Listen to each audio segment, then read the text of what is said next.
Marcel from Aussie Horror here, and in today's video we're going to be looking at Eli Roth's The Green Inferno, and this is the director's cut of the film. So I watched this movie yesterday before I went to work, and what a peaceful, joyous experience it was.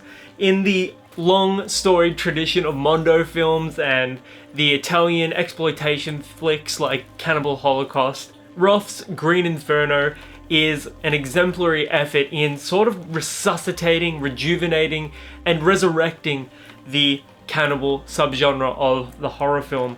This, I've got to say, being the director's cut, I thought it was going to be one of the most intense films I've ever seen, and bar one scene in particular where someone is basically dismembered limb from limb, apart from that one scene, which is very, very intense, the film was a little less creative than I'd hoped that would be. Now, don't get me wrong, it is still a very intense, very graphic horror film, but one of my biggest criticisms is that there's too much juvenile humor in it, and I really think that in something like this, where the subject matter is to sort of take a group of people that are sort of ignorant to the real world and put them in a situation, put them in the environment they're trying to protest for, and then basically letting all hell break loose.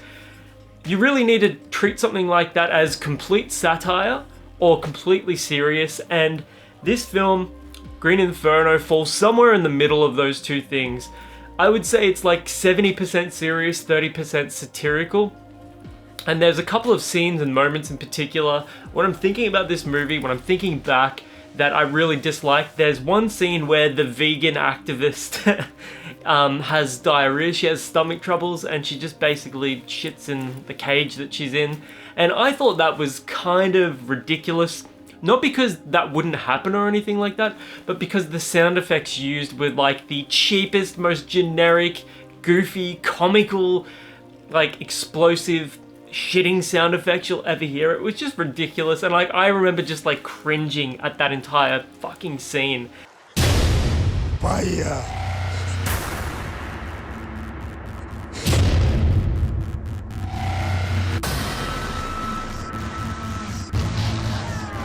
And there are other moments throughout the film that I probably wouldn't have used.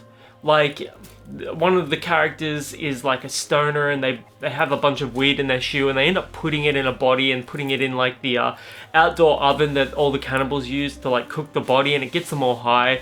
And then they're all just laughing and being goofy and shit like that. I'm like, that plot device is absolutely atrocious. I despise that moment.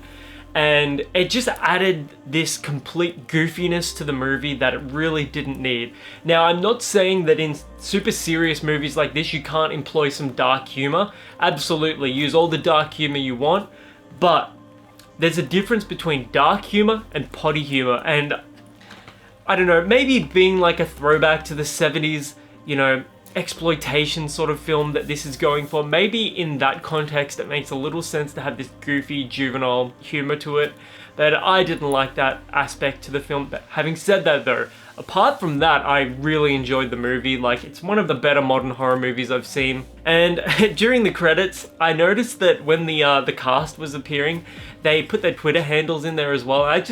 I'd never seen that before, and I thought it was kind of ironic, seeing as like they're activists in the movie and they're live streaming them protesting the deforestation of the rainforest. And I'm all for that. I am all for that concept, but the way that these activists, and I've seen the term slacktivist used online, you take these slacktivists, you put them in the real world, you throw them in this situation where they've got guns pointed at them. I mean, like, anybody's gonna fold in that situation. But Eli Roth has done such a great job here of presenting a naive character that you can actually relate to, that you feel sympathy for. And I've got to say, Lorenza Izzo does such a fantastic job here in the lead role as Justine. You really get the sense that she's a fish out of water here, and she's like kind of skeptical of the entire movement, and she has this like little bit of a crush on the leader of that little activist movement. And it turns out that he's just like a spineless dickhead. I mean, that's probably pretty true to life, but there's gonna be people that criticize this entire movie just because of that. I mean, like, you can't portray protesters like that. You know, they're fighting for a good cause, and like, trust me, you know, as a vegan myself, I'm all for you know, saving the animals and all of that. But there's a difference between, you know, the Western world where we have all of these like luxuries, and then the real world where, you know, having guns pointed at you every day and dealing with death and disease every single day.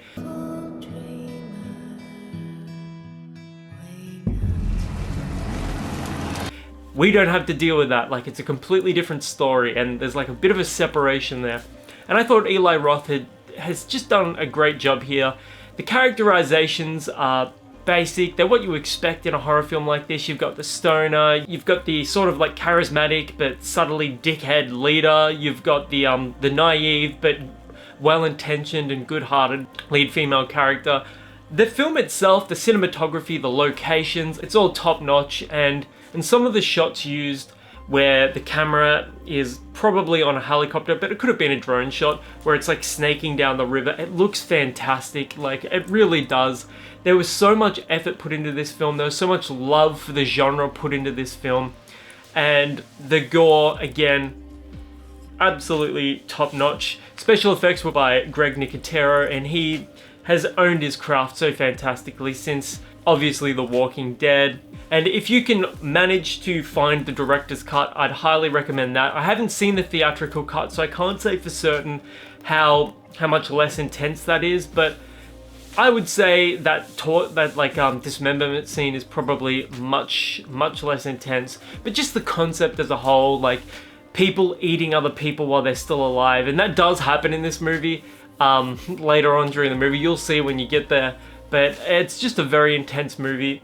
And although it wasn't as intense as I thought it was going to be, it was still well worth the price of admission in a way that, like, something like Terrifier, for instance, is another intense movie. Very graphic, very brutal, but it's over the top and comical, so it makes sense. Whereas here, the comedic elements don't mesh so well with the portrayal of what these people have to endure. And I would have liked to have seen them double down on that. I would have loved to have seen a version of this film without that potty humor, that it was just much more, you know, boot to the throat, much more aggression and hostility, because the movie ends in sort of like a ridiculous way, and I just didn't buy it.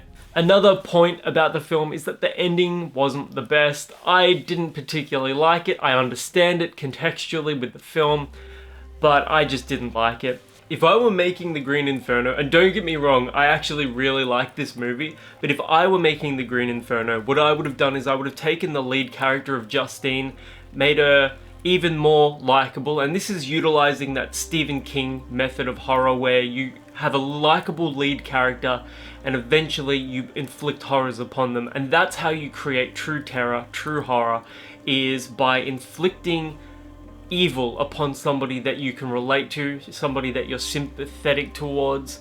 And that's what this movie's really lacking. Like, you don't really care about any of the characters. Even Justine, you sort of care about her.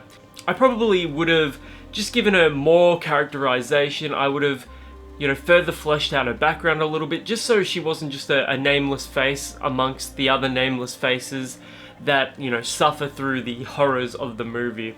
But again, don't take that the wrong way. I really did like The Green Inferno. I thought that the action was good. I thought the locations, the settings, the cinematography was all fantastic.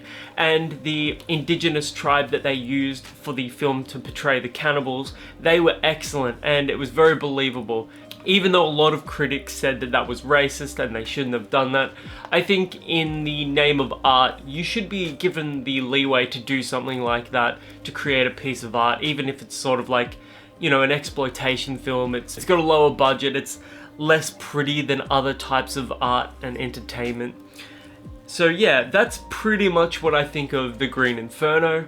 Anyways, Eli Roth's The Green Inferno, I highly recommend it. It is a great throwback to those Mondo films, the cannibal subgenre, exploitation, the grindhouse. It's just a fun time if your idea of fun is a bunch of people basically getting vivisected by cannibals.